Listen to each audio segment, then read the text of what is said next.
Assalamualaikum warahmatullahi wabarakatuh. Halo semuanya, perkenalkan nama saya Yuzla Yumaira. Saya dari kelas 74 Madrasah Sanawiyah Negeri 28.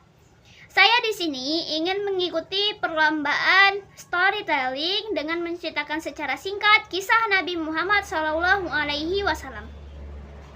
dalam rangka merayakan Maulid Nabi 1447 Hijriah.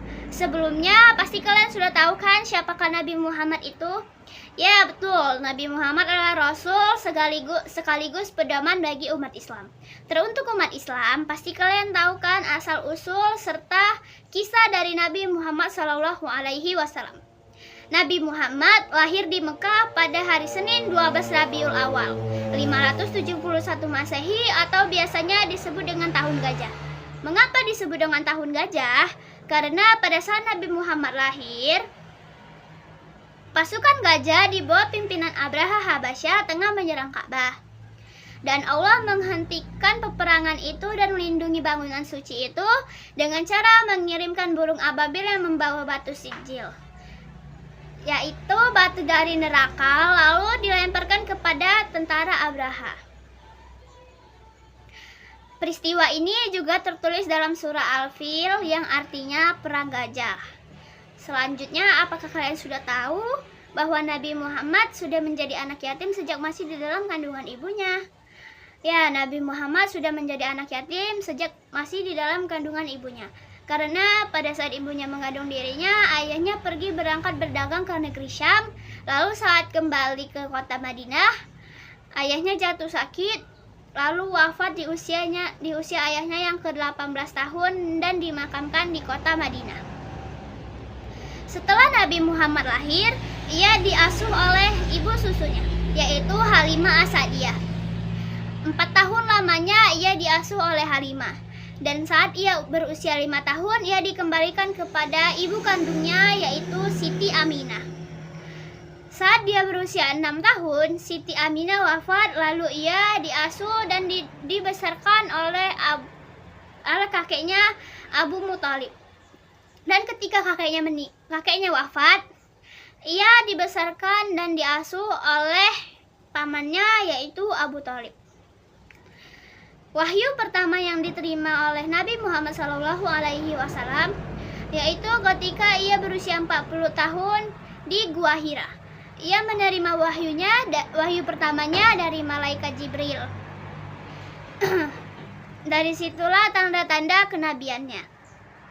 Setelah itu dia melakukan dakwah.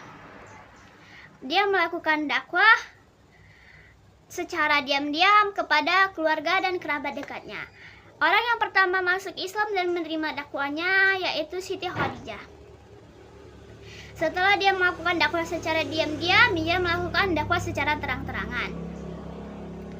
Namun, saat ia melakukan dakwah secara terang-terangan di Mekah, banyak kaum kafir Quraisy yang tidak suka ia menyebarkan ajaran Islam di Mekah karena mereka takut bahwa berhala yang sering mereka sembah tidak akan disembah lagi oleh orang lain. Karena banyak sekali penolakan dari kaum kafir Quraisy, akhirnya Nabi Muhammad serta pengikutnya hijrah ke kota Madinah.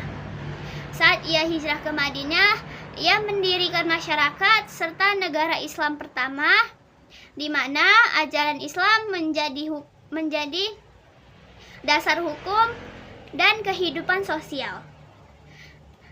Selanjutnya Nabi Muhammad menerima wahyunya lagi, yaitu melakukan sholat 5 waktu. Ia pun menerimanya. Ia melakukannya dari Masjidil Haram ke Masjidil Aqsa. Setelah itu ia naik ke Sidratul Muntaha.